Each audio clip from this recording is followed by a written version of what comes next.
Hi everybody and welcome to Hard-Ass Videos, and this is a much lighter video because I thought, well, it would be good to take a chance to actually talk about my love of film, my love of art in general, and why I decided to start Hard-Ass.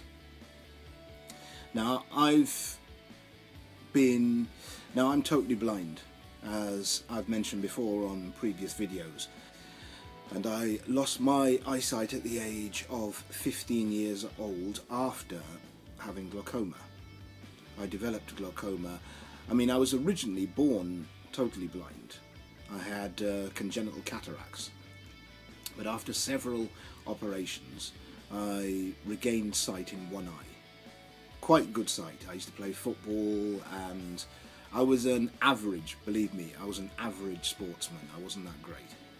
But, you know, I attended school and did fairly well in most things that I ever tried. And, but unfortunately, it started when I was 14, when I started getting floaters in my vision and my vision was disjointed. And then there were like browny, swimmy patches, black flecks and that kind of thing. And then over a sustained period of time, probably within maybe a year, I lost my eyesight totally. I mean, I was in St Thomas's Hospital in London, where I had various vitrectomies. Vitrectomies is where they drain the vitreous humour out of your eye socket, which is the kind of, unfortunately, sorry if you're eating, which is the jelly-like substance that you have in your eye. And my retina was detached. So they had to reduce the pressure in my eye to try and help the retina settle back.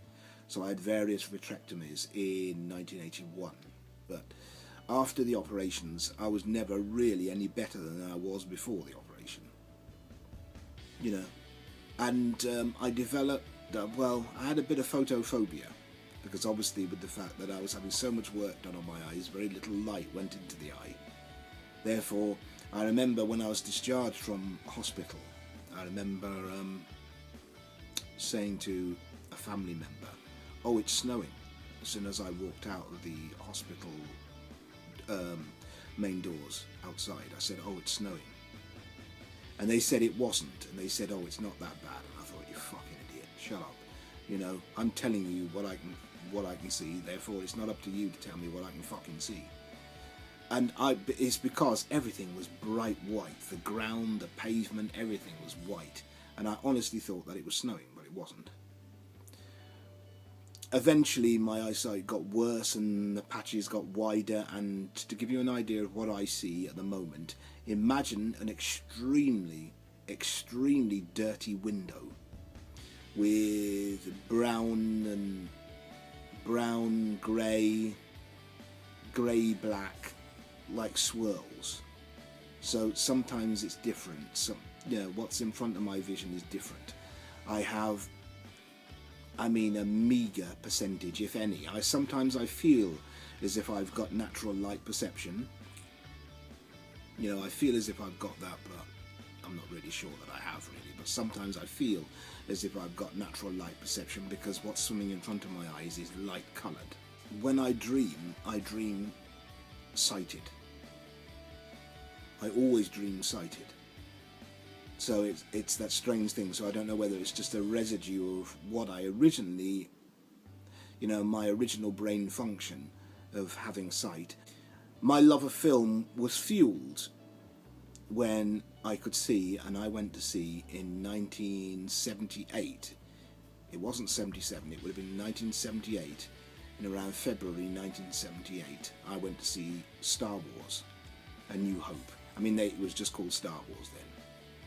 And I actually remember the opening scene where Vader comes on screen, and it is, for me, you think of opening scenes in films that just, it's just, you know what you're going to get, or you are really hopeful of what you're going to get from that scene.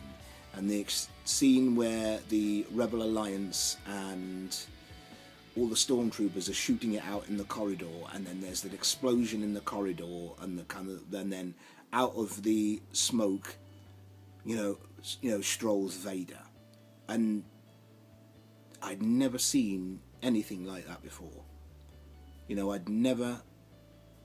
I'd just never seen anything like that before, and my fate for loving Star Wars was sealed from then. I'd never seen anything like that before. I mean, I'd grown up with Doctor Who, and I'd seen Superman, Christopher Reeve's Superman, which is another one of my favourite films. But Star Wars it made everything.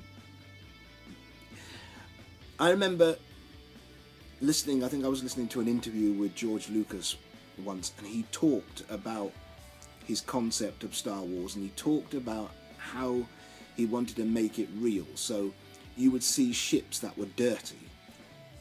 It's like when you see the Millennium Falcon, you think, what the hell is that? You think, what the hell is that? It's an absolute shit heap. It's all rusty, along its edges or along the joints, and you think, what the hell is that? How does that stay in the air? But if you think of an iconic starship, if you were to stop 1,000 people and ask them an iconic starship from a film, the Millennium Falcon probably would be number one. In fact, I'm sure it would be number one, because there was so much realism in that. It looked as if that ship had been flown by Christ knows who, Christ knows when, over decades. That ship had been flown. You could smell the engine oil coming off it. And that's what I liked about Star Wars, the bit where you're on Tatooine and Luke, comes on scene, and it's all that dusty desert stuff. And then when he gets one of the sand people, he gets attacked by one of the sand people. Really, really, and you've just never seen anything like it. No film has affected me like that.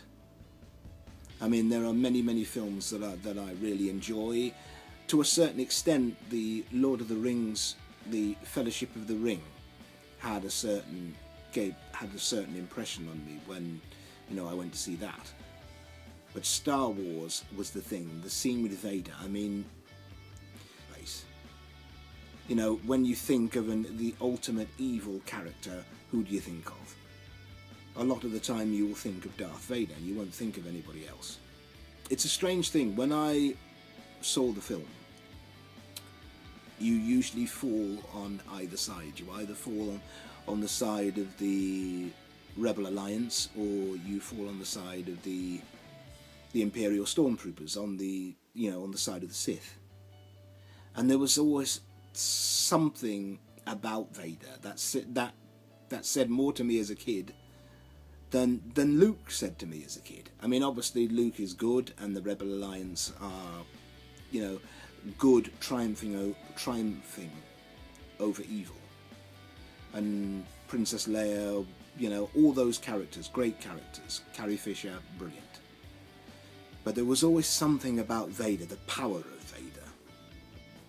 And I know that there are probably quite a few people probably watching this now, probably thinking, oh, that's science fiction, I don't get science fiction.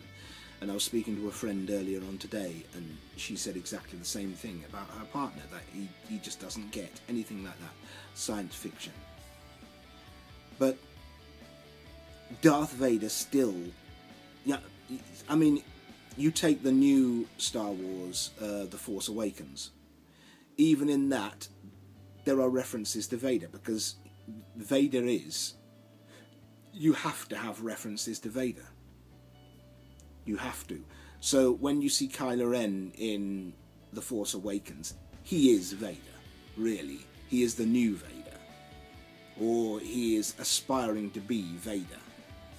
Because there is something about Vader that appeals to every kid. Every kid. I don't want to speak for all you girls out there, but certainly for every boy, there is something about the power and the presence and the awe of Darth Vader coming out of that smoke, totally and utterly black. He's got all the lights on his chest, and you just think, what the hell is that? You know, what am I going to get here?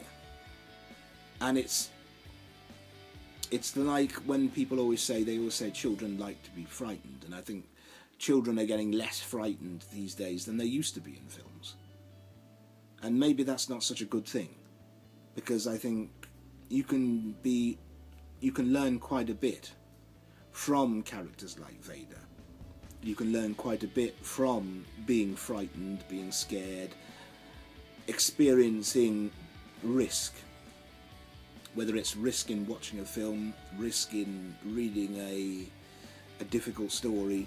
I mean, even if you take Snow White, Disney's Snow White, and there's a bit where the Wicked Queen, she looks in the mirror and it's all the mirror, mirror on the wall, and she does all that bit. But then there's a bit where she turns away from the mirror and lurches towards you, looking at the screen. And I always remember that as a kid. That absolutely, you know, gives you the heebie-jeebies. Doesn't matter what it is, even though it's an animated drawing, there's something shocking about that, something unsettling about that. But unsettling sometimes is a good thing. You can learn a lot from being unsettled because it keeps you on your toes and it makes you think.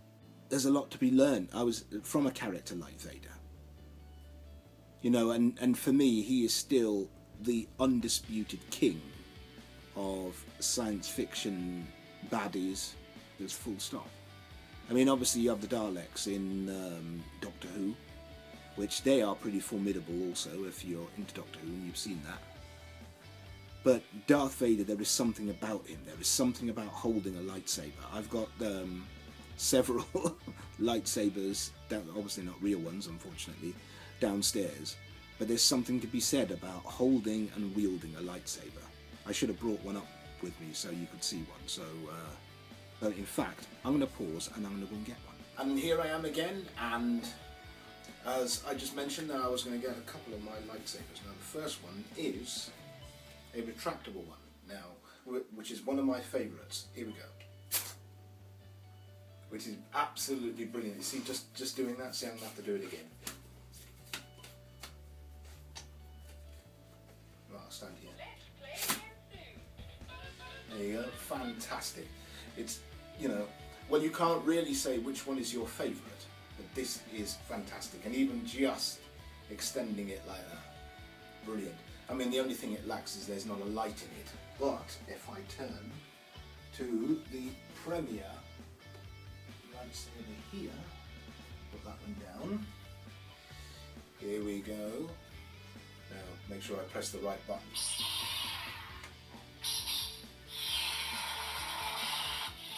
Now, that is just fantastic. See, now, I just spoke about Vader earlier. And unfortunately, you have just noticed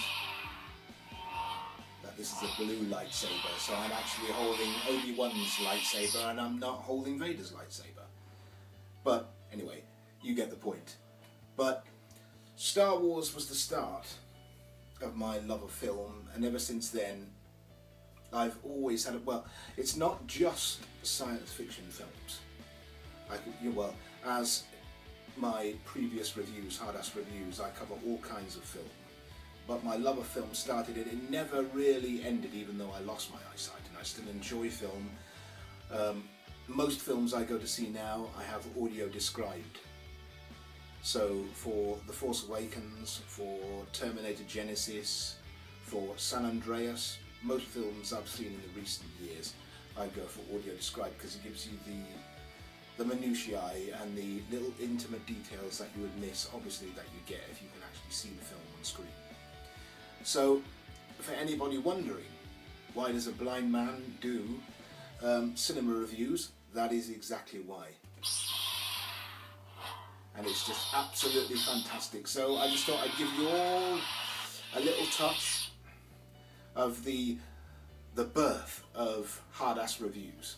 Thanks for joining me, everybody. Subscribe and leave your comments and your likes below, and I'll speak to you all very, very soon. May the Force be with you all. Bye for now.